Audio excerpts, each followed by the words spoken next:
Hey everyone, welcome back. Um, hey, I wanted to take a quick couple of minutes here. Um, and not only did I want to thank you for joining in on this podcast today, but I just wanted to take a moment to address these never-ending raging fires in the Palisades and Malibu area of California. Um, I'm just completely speechless. That It's just crazy to me. Um, but hey, I want to shout out the first responders, anyone who's helping to get that fire under control. Um, thank you guys for all your help. Myself, I don't live out in California, but I have family that does live out in California near the San Francisco area. Hopefully, it doesn't reach that area. Hopefully, they've got it contained. Hopefully, um, but it's just wow, just a complete devastating loss.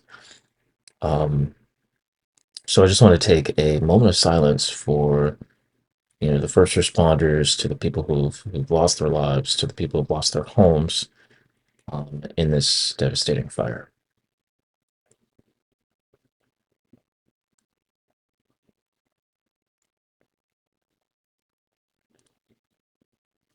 All right, guys.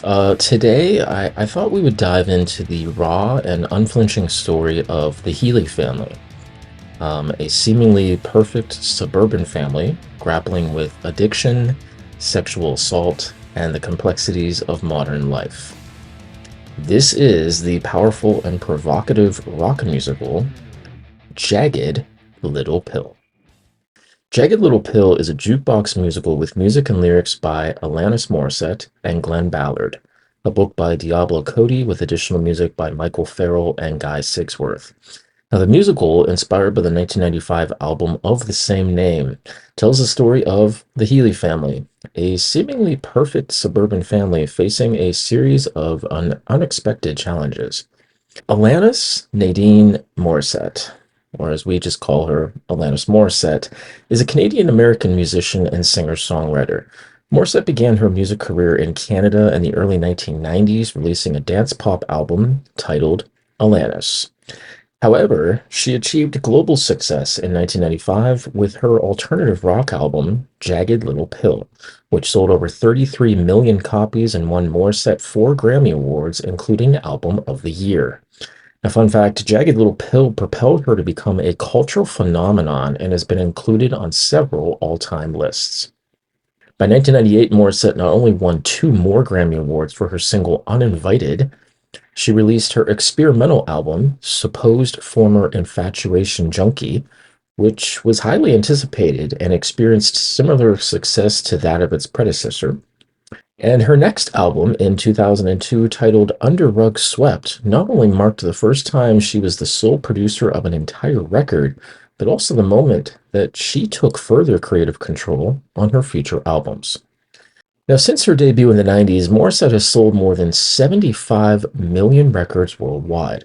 Her singles have achieved global chart success, and she holds the record for the most songs topping the Billboard Alternative Airplay chart among female artists. She has received numerous accolades, including a Brit Award, 7 Grammy Awards, and 14 Juno Awards, which are presented by the Canadian Academy of Recording Arts and Sciences.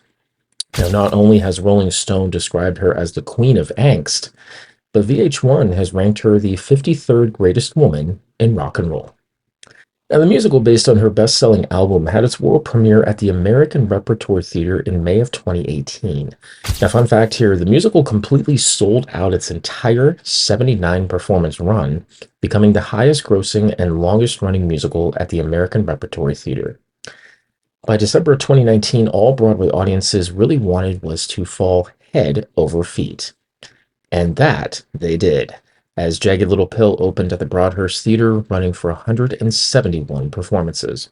The cast starred Tony-nominated actress Elizabeth Stanley, stage, film, and television actor Sean Allen Krill, Grammy-winning musical theater actress Celia Rose Gooding, musical theater actor Derek Klena, Blue Bloods crime series actress Lauren Patton, as well as Tony nominee Katherine Gallagher, and making his Broadway debut, Mr. Antonio Cipriano. Now, unfortunately, the production would suspend performances in March of 2020 when all Broadway theaters closed due to the COVID-19 pandemic. The musical did, however, go on to be nominated for 15 Tony Awards, unfortunately walking away with only 2 for Best Book of a Musical, as well as Best Performance by a Featured Actress. When the production did finally resume performances in October of 2021, the persistence of the virus continued to plague both cast and crew, ultimately leading the production to decide to close permanently in December of that year. Now, the Broadway production of Jagged Little Pill opened to positive reviews. The New York Times called the musical redemptive, rousing, and real. Jagged Little Pill stands alongside the original musicals that have been sustaining the best hopes of Broadway. Now, praising the show's score, Variety wrote, Morissette's youthful perspective and the rocking good score make Jagged Little Pill feel very much of the moment. Rolling Stone awarded the production 4 out of 5 stars, writing that although the show feels overly woke at times and wears its earnestness on its sleeve, Jagged Little Pill burns with passion and enthusiastic beauty. Now, although the production did close its doors on Broadway, it did manage to transfer to Sydney's Theatre Royal before transferring to Melbourne's Comedy Theatre in January of 2022. The cast starred Australian singer, actress, and television personality Natalie Bassingthwaite, Australian actor and singer Tim Draxel, and one of the 4 finalists in the 7th season of Australia's The Voice competition, Aidan Calafiore. All right, folks, thanks for joining us on this journey through the raw and honest world of Jagged Little Pill. Until next time, remember to embrace the unexpected and learn from your experiences. Because life can be a perfect storm of emotions, and sometimes all you really want is to be understood. But even in the midst of pain, there is beauty. Just remember, you're not alone. We're all forgiven for our mistakes, and we can all find our way back to that uninvited happiness.